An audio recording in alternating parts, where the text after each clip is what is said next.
Imagino que muitos já viram cenas como essa, em que uma personagem consome um copo de leite. Uma simples secreção nutritiva de cor esbranquiçada e opaca, produzida pelas glândulas mamárias das fêmeas dos mamíferos. Geralmente leite de vaca, o mais produzido e distribuído para o consumo humano, menos aqui em Uma Nova Esperança, que se trata do leite de Banta. Porém sabemos que o leite em um filme não é somente um leite. Ele carrega uma série de ideias que vão desde a infantilização de uma personagem adulta até símbolo de pureza racial, usado por grupos de extrema direita pelo mundo inteiro. Vamos lá. Selva! Fato é que poucas coisas são, como diria Chorão, tão naturais como a luz do dia. Uma maçã, a depender do contexto, não é só uma maçã. Ela pode representar o pecado, a tecnologia, a inteligência, enfim, significados que fogem da ideia primária do que é de fato uma maçã. E é justamente sobre isso que vamos falar nesse vídeo, sobre o conceito de mito criado pelo escritor, semiólogo e filósofo francês Roland Barthes. A ideia de mito em Barthes aparece primeiro em sua obra Mitologias, um conjunto de ensaios escritos entre 1954 e 1956, publicados em 1957. Nele, Barthes não emprega o termo mito no sentido que temos no senso comum. Não se trata de um estudo sobre os deuses gregos ou nórdicos. Para Barthes, o mito é uma construção social que transforma algo concreto em um símbolo carregado de significados culturais. Por exemplo, o consumo de vinhos. Try the wine. Em termos concretos, beber vinho pode ser descrito como um simples ato de ingerir uma bebida alcoólica produzida por fermentação de suco de uva. Porém, sabemos que em muitas culturas, o ato de beber vinho é envolto em um conjunto de significados que o eleva a um nível simbólico.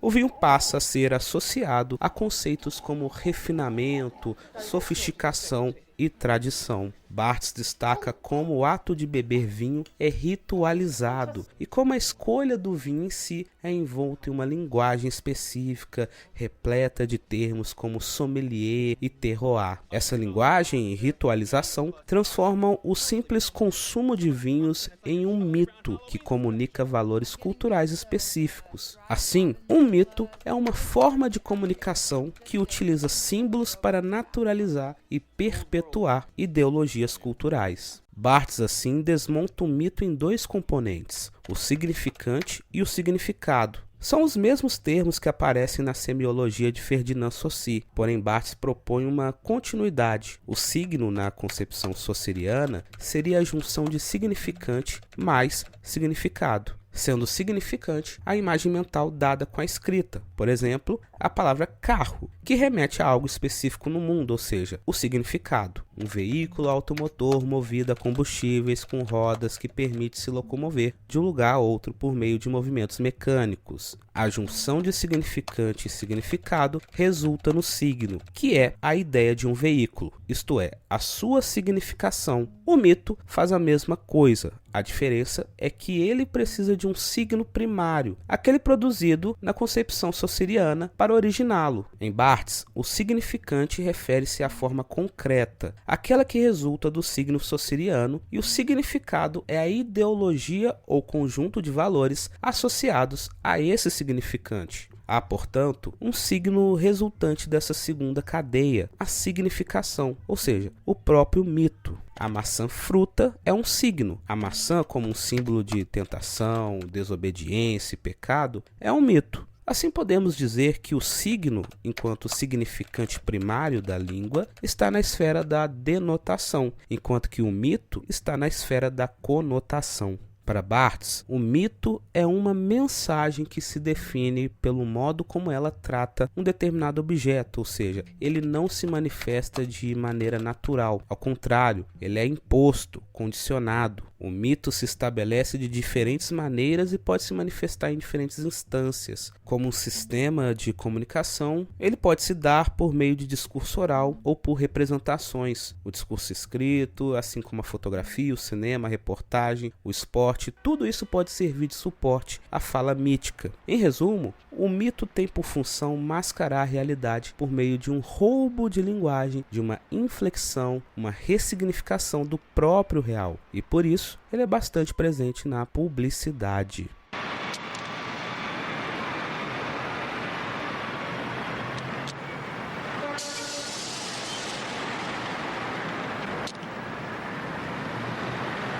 Um desodorante na publicidade não é apenas um produto utilizado nas axilas do corpo humano para ocultar os odores desagradáveis produzidos pelo organismo e eliminados pela transpiração, mas um objeto que facilitaria a vida afetiva dos homens. Fazendo maior sucesso, hein, Vitor?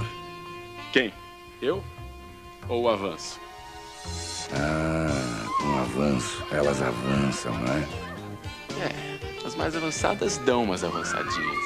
Ou que evitaria o incômodo e constrangimento entre as mulheres. Nessas associações, o mito esconde como o machismo e patriarcalismo determinam certos comportamentos na sociedade, mas elevam as qualidades do produto para além da óbvia higienização das axilas. Da mesma forma, esse anúncio da FedEx busca convencer o público-alvo de sua publicidade, relacionando a proximidade das Américas do Sul e do Norte como a de dois vizinhos de um mesmo prédio, separados apenas por um andar. Tudo isso por meio de sua composição sintagmática, que coloca as duas janelas posicionadas em locais específicos do mapa do continente americano. O discurso imagético subverte toda a distância espacial que separa o continente para afirmar que a entrega dos produtos enviados via FedEx dá-se de maneira tão rápida como se a entrega fosse logo ali, no vizinho. A distância real que separa os dois ambientes é reconfigurada pela propaganda com a finalidade de convencer seu espectador, culminando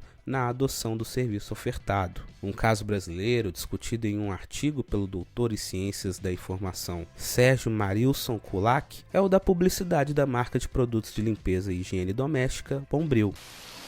Me mandaram aqui para falar do principal produto lá da companhia, o Bombril. Só que me mandaram dizer umas coisas que a senhora já está careca de saber. Que Bombril limpa tudo. Custa pouquinho, tem 1001 utilidades. Nova essa, não? Por isso, eu resolvi não dizer nada.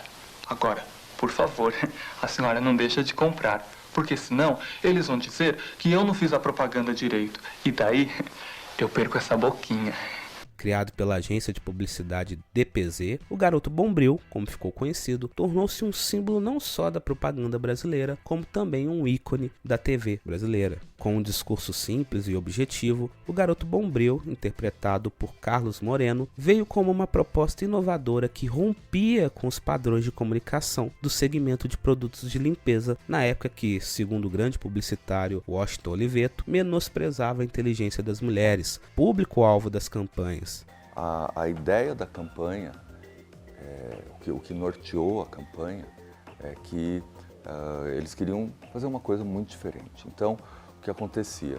Normalmente as publicidades, né, os anúncios de produtos de limpeza eram dirigidos para as donas de casa e sempre mostravam uma cozinha suja, algum serviço para ser feito. E isso incomodava, porque era justamente no momento que elas estavam ali relaxando, assistindo televisão, e elas não queriam ser lembradas na minha obrigação do que eu tenho que fazer. Exatamente.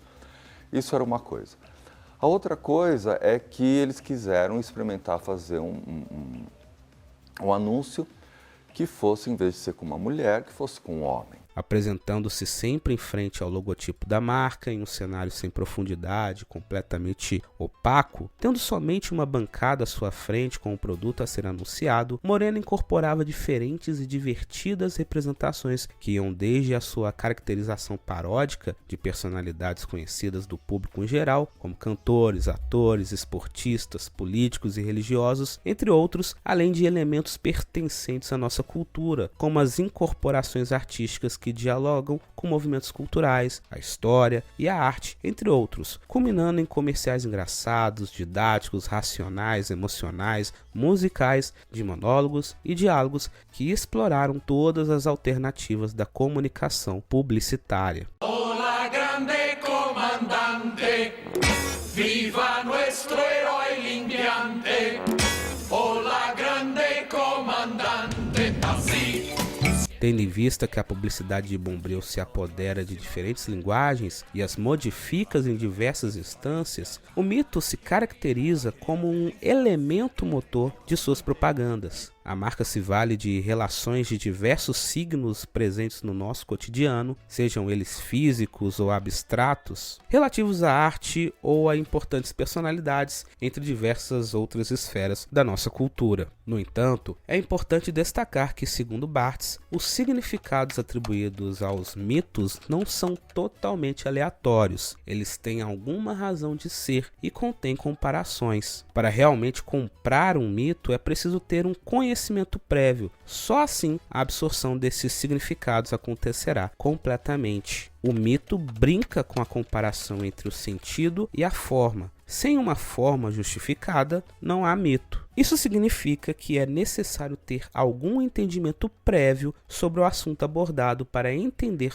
totalmente o mito, como faz a publicidade de uma marca. Ela pega emprestada a qualidade de diferentes símbolos familiares a todos nós, ou seja, aqueles sinais conhecidos por todos, dando a eles novos significados que apagam a história original desses sinais em prol do mito. Nesse comercial, Carlos Moreno aparece caracterizado como um metaleiro. Porém, o metal a que o comercial se refere não é aquele das bandas de rock dos anos 80, mas das louças presentes nas casas das telespectadoras. Vale lembrar que o garoto Bombril se dirigia apenas às donas de casa. A qualidade de metal pesado passa para as louças e não para o som feito por bandas como Kiss. E o produto Bombril seria a opção perfeita para a limpeza dos talheres caretas. O anúncio rouba do imaginário do rock e da cultura punk, se apropria de elementos de linguagem dos roqueiros da época. Perceba que Moreno fala como supla, mudando a significação desses elementos, desassociando os signos de suas histórias e garantindo-lhes um novo entendimento, ou seja, mitificando-os.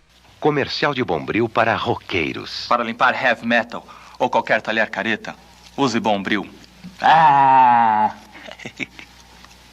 Esse outro comercial é mais interessante ainda. Nele, a história, a luta, os discursos, as protagonistas dos movimentos feministas são esvaziados e transformados em paródia. Moreno aparece como um estereótipo do que seria uma mulher feminista. Segundo o comercial, a luta feminista seria resolvida se as mulheres dessem Bombril para seus maridos. O mito aqui tenta mudar o foco da luta das mulheres para uma simples questão de quem vai lavar a louça ou não. Ele mascara o problema para vender produtos cuja publicidade se encontra no meio das discussões.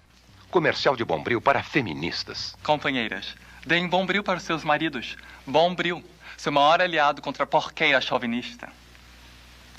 Nesse aqui, temos Moreno encarnando a figura de um intelectual que busca criar uma relação entre cultura e o produto Bombril. A paródia se encontra na ideia de que algo só é digno de importância quando estudado academicamente. Bombril deixa de ser uma simples palha de aço para se tornar, nas palavras de Moreno, um componente lúdico e rural. Comercial de Bombril para intelectuais. Bombril já faz parte da cultura brasileira. É um componente lúdico e rural, aprovado por todo o arco. Portanto, é bom lembrar que na publicidade, o mito é tipo um truque linguístico usado para dar uma torcidinha na realidade, tentando convencer e cativar quem está assistindo ao anúncio. Para fazer isso, eles usam figuras que têm um significado forte e transformam essas figuras em representações que fortalecem a mensagem do anúncio, moldando a linguagem inicial de acordo com o que eles querem passar. A marca de produtos de limpeza Bombril faz isso direitinho. Ao se associar com pessoas famosas do mundo cultural, os comerciais da Bombril criam significados que escondem um pouco da verdade para favorecer os produtos deles, mostrando que são de qualidade e destacando eles da concorrência. Ou seja, o mito é uma parada bem presente e poderosa nos anúncios. Ele meio que garante algumas coisas para os produtos que estão sendo anunciados. Não são exatamente mentiras, mas são um jeito de dar uma mascarada na verdade, criando novos contextos. Só que esses novos contextos não são impostos, são mais como sugestões. Quem realmente faz a ligação e entende a mensagem é quem está recebendo o anúncio. Então a gente precisa saber lidar com esses mitos, checar se eles são mesmo verdadeiros e não deixar que a publicidade nos engane. Só assim a propaganda perde um pouco da força de persuasão e o produto passa a ser reconhecido pelas suas qualidades reais, não mais pela história inventada nos mitos. Vou mostrar pra senhora a dança do Bombril. É pra botar pra fora o que o povo não viu. Pega uma panela, dá uma esfregadinha, vai limpando gostoso, empresta pra vizinha. Guidim, guidim, guidim, guidim. Faz guidim, guidim, guidim, guidim, guidim. Ah, Bombril pra frente, Bombril pra trás. Vai no roça-roça e depois comprar mais. Mas é isso aí. Bombril limpa tudo, até música suja.